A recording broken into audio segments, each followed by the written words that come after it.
Welcome to ஷானுராம்ஸ் kitchen. இன்றைக்கி வந்து கண்டன் திப்பிலி, அரிசி திப்பிலி இது ரெண்டுத்தையுமே யூஸ் பண்ணி எப்படி வந்து ஒரு ரசம் பண்ணுறது அப்படிங்கிறது தான் பார்க்க போகிறோம். ரொம்ப நல்ல ஒரு டேஸ்டியான ரசம் அண்ட் அதே மாதிரி நல்ல ஒரு மெடிசினல் வேல்யூ இருக்கிற ரசம். இந்த மாதிரி இருக்கிறது தான் வந்து அரிசி திப்பிலி. இது வந்து அந்த மாதிரி குட்டி குட்டியாக இருக்கும். அதோட குச்சி மாதிரி இருக்கு இல்லையா, அதில் வந்து சின்ன சின்னதாக வந்து பால்ஸ் இருக்கிற மாதிரி இருக்கும். இதுதான் வந்து அரிசி திப்பிலி. இந்த கண்டந்திப்பிலி வந்து சின்ன சின்ன குச்சி மாதிரி இருக்கும். நான் இதை வந்து சின்ன சின்னதாக உடச்சி வச்சுட்டுருக்கேன். இந்த நீளத்துக்கு வந்து குச்சி மாதிரி இருக்கும். இதை இந்த மாதிரி உடச்சி எடுத்து வச்சுட்டுருக்கேன். இது ரெண்டுத்தையுமே வந்து ஒரு அரை ஸ்பூனுக்கு எடுத்துட்டுருக்கேன். 2 மிளகா வத்தல் கிள்ளி எடுத்து வச்சுட்டுருக்கேன். இது கூடவே வந்து 1 ஸ்பூன் கிட்டக்க மிளகு, 1 ஸ்பூன் கிட்டக்க துவரம் பருப்பு, அரை ஸ்பூன் கிட்டக்க ஜீரகம்.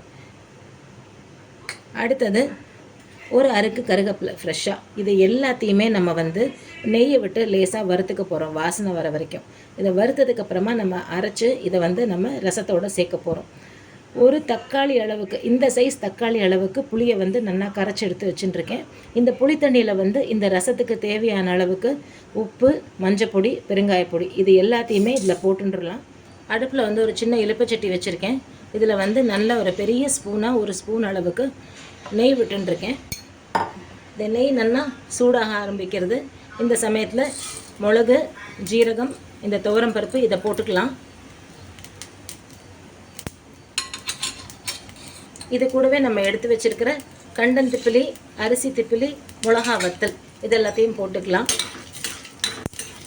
அடுப்பை சிம்லேயே வச்சுக்கோங்க, கறியை விட்டுறக்கூடாது. ஏன்னா நெய் வேற விட்டுருப்போம் நம்ம வறுக்கிறதுக்கு. நல்ல வாசனை வர ஆரம்பிக்கும். அந்த சமயத்தில் அடுப்பு அணைச்சிடலாம். ஜஸ்ட் ஒரு 2 நிமிஷம் கிட்டக்க இதை நல்லா வறுத்துக்கோங்க. இந்த சீசன் சேஞ்சுக்கு எல்லாருக்குமே வந்து சளி, இருமல்னு இருக்குது, உடம்பு வலி இருக்குது.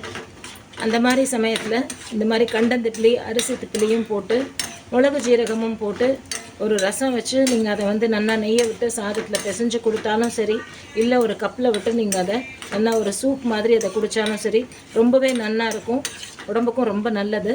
இப்போ நல்லா லேசாக செவந்து வர ஆரம்பிச்சிடுது. இந்த சமயத்தில் அடுப்பை அணைச்சிட்டேன். நம்ம எடுத்து வச்சுருக்கிற கருவேப்பிலையும் இதோடவே போட்டு லேசாக ஒரு தடவை பெரட்டி விட்டுடலாம்.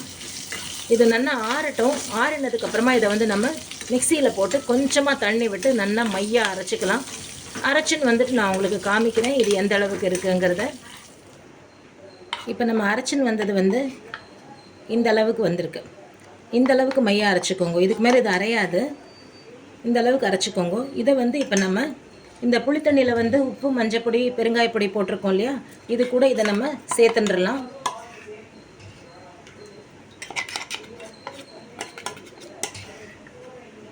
இது கூடவே கொஞ்சமாக தண்ணி விட்டு இதை மிக்சி ஜாரில் இருக்கிறத மொத்தத்தையும் இந்த புளி தண்ணியோடு சேர்த்துடலாம்.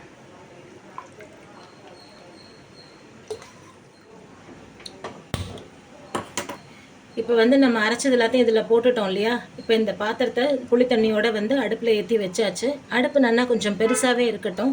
இது வந்து ஒரு கொதி வர ஆரம்பிக்கும் போது அடுப்பை வந்து மீடியம் ஃப்ளேமில் வச்சுக்கோங்க. புளி தண்ணி வந்து பச்சை வாசனை போக ஒரு 10 நிமிஷம் கிட்டக்க கொதிக்கட்டும். அதுக்கப்புறமா என்ன பண்ணணுங்கிறத நெக்ஸ்ட் உங்களுக்கு நான் காமிக்கிறேன். ரசம் வந்து நல்லாவே பாதி வத்தியாச்சு. நல்லா கொதிச்சு கொஞ்சம் திக்காயிண்டு வர ஆரம்பிச்சிடுது. இந்த ஸ்டேஜில் நம்ம என்ன பண்ணலாம், நல்லா ஒரு 1/2 லிட்டர் to 3/4 லிட்டர் கிட்டக்க தண்ணி விட்டுக்கலாம்.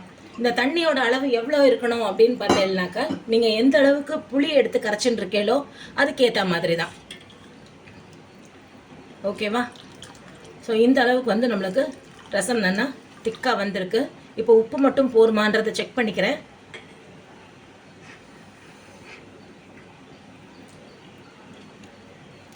புளிப்பு நல்லாவே தெரியறது. இப்போ இன்னும் கொஞ்சமாக உப்பு போட்டுக்கிறேன். ஒரு 1/4 ஸ்பூன் கிட்டக்க கல்லுப்பு இன்னும் கொஞ்சம் கூட ஆட் பண்ணிக்கிறேன்.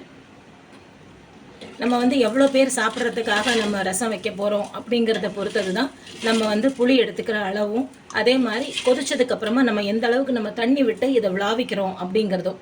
ஸோ இப்போ நான் வந்து உப்பு போட்டாச்சு. அடுப்பை வந்து கொஞ்சம் மீடியம் ஃப்ளேமில் வைக்கிறேன். எப்பவும் போல் ரசம் வந்து மேலே அழகாக நுரைச்சிட்டு வரும் இல்லையா, அந்த சமயத்தில் நம்ம அடுப்பு அணைச்சிட்டு நெக்ஸ்ட் என்ன பண்ணணும் அப்படிங்கிறதையும் நான் உங்களுக்கு அடுத்தது காமிக்கிறேன். ரசம் வந்து நல்லா மேலே அழகாக அப்படியே ஒரு 7 ஆட்டம் படிஞ்சுட்டு வர ஆரம்பிச்சிடுது. இந்த ஸ்டேஜில் நம்ம வந்து அடுப்பை அணைச்சி விடலாம். இப்போ வந்து தாளிக்கிறது எப்படிங்கிறத பார்த்துடலாம். தாளிக்கிறதுக்கு வந்து அடுப்பில் வந்து ஒரே ஒரு ஸ்பூன் கிட்டக்க நெய் விட்டுருக்கேன் இந்த எலுப்பச்சட்டியில். இதில் வந்து ஒரு 1/4 ஸ்பூன் கிட்டக்க கடுகு போட்டுக்கலாம். கடுகு நல்லா பொரியட்டும். அடுப்பு அணைச்சிட்டேன். அப்படியே கொஞ்சம் ஃப்ரெஷ்ஷாக கருவேப்பிலையும் இதுலேயே சேர்த்துட்டுலாம்.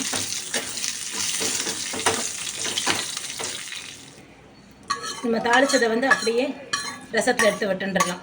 நல்ல கமன்னு டேஸ்டியான ஒரு கண்டந்திப்பிலி அரிசி திப்பிலி போட்ட ஒரு ரசம் ரெடியாக இருக்குது. கண்டிப்பாக இதே மாதிரி நீங்கள் ட்ரை பண்ணி பாருங்க. இதை வந்து நம்ம சாதத்தோடையும் பிசைஞ்சு சாப்பிட்றதுக்கு ரொம்ப நல்லாயிருக்கும். அதே மாதிரி ஒரு டம்ளரில் விட்டுட்டு நீங்கள் இதை நல்லா ரசித்து குடிக்கிறதுக்குமே ரொம்ப நல்லாயிருக்கும். தொண்டைக்கு வந்து அவ்வளோ இதமாக இருக்கும். கண்டிப்பாக இந்த இருமலும் சளியெல்லாம் வந்து நல்லாவே குறையும் இந்த ரசத்தை வந்து கொடுக்கும்போது.